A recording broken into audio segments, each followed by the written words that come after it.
चंपत राय की ताकत क्या है? कौन है?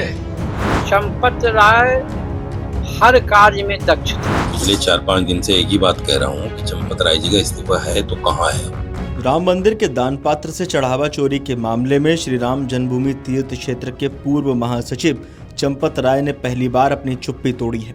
ट्रस्ट की बैठक में उनका इस्तीफा स्वीकार किए जाने के एक दिन बाद यानी मंगलवार 7 जुलाई को उन्होंने राम भक्तों के नाम एक पत्र जारी कर अपनी बात रखी। अपने पत्र में चंपत राय ने कहा कि 7 जून 2026 को राम मंदिर परिसर के दान पात्र की गणना के दौरान हुई चोरी की घटना के बाद तरह तरह की चर्चाएं चल रही हैं और उन पर व्यक्तिगत रूप से अनेक निराधार आरोप लगाए जा रहे हैं। इसी कारण उन्होंने अब तक मौन धारण किया था। उन्होंने कहा कि 6 जुलाई को हुई ट्रस्ट की बैठक में एसआईटी की प्रारंभिक रिपोर्ट प्रस्तुत की गई, जो अब सार्वजनिक हो चुकी है।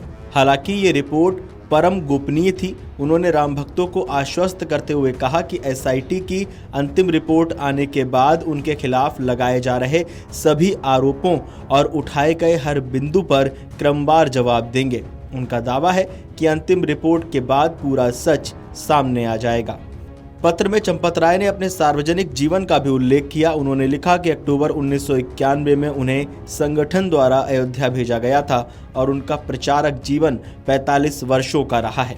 उन्होंने कहा कि जहां जहां उन्होंने कार्य किया उनका जीवन एक खुली पुस्तक की तरह रहा है। अंत में उन्होंने सभी को आदरपूर्वक नमन किया।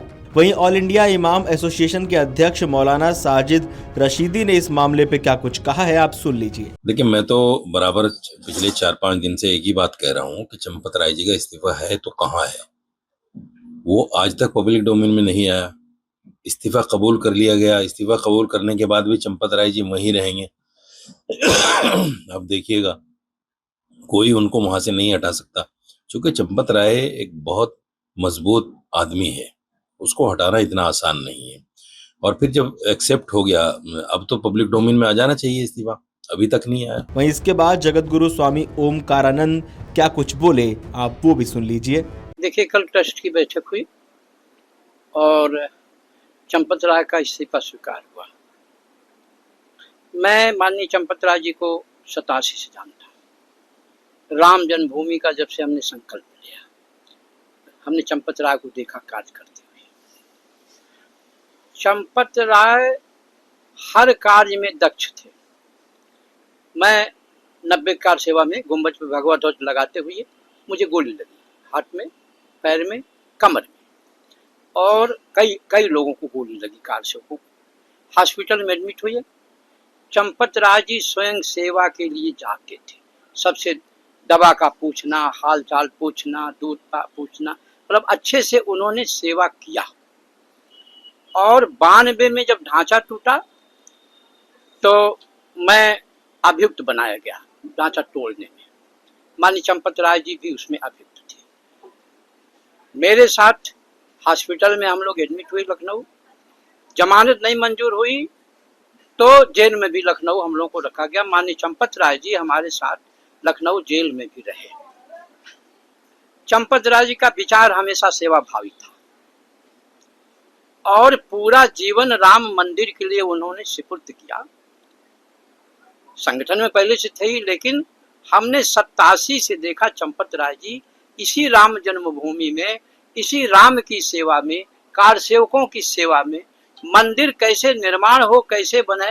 मुझसे माननीय चंपत राय जी ने कई बार कहा कि महाराज, मैं चाहता हूं कि मंदिर बन करके तैयार हो जाए, मैं देख। वहीं कांग्रेस नेता दिग्विजय सिंह ने क्या कुछ कहा, आप एक बार सुन लीजिए। एक बात समझ लीजिए, भारतीय जनता पार्टी बिना वीएचपी और आरएसएस के चल नहीं सकती। ठीक है, चंपत राय की ताकत क्या है, कौन है? ये विश्व हिंदू परिषद का आदमी है, सीनियर आदमी है। अशोक सिंघल जी का ये खासम खास रहा है और अशोक सिंघल जी ने ही इसको वीएचपी से आरएसएस में डलवाया और उसके पूरे के पूरे जीवन में उसने कभी भी कोई वीएचपी के पक्ष में कोई न आंदोलन किया न कुछ किया। राम मंदिर के आंदोलन में कहां थे चंपत राय जी, वो आज बेचारा संतोष दुबे 4 गोलियां खाई उसने, आज उसको कोई पूछ नहीं रहा है और उसने पोल खोली है इनकी। मैं उसको बहुत सम्मान के साथ देखता हूं। अगर आप ये वीडियो YouTube पर देख रहे हैं तो हमारे चैनल को सब्सक्राइब कर बेल आइकन दबाएं और Facebook पर देख रहे हैं तो हमारे पेज को लाइक करें।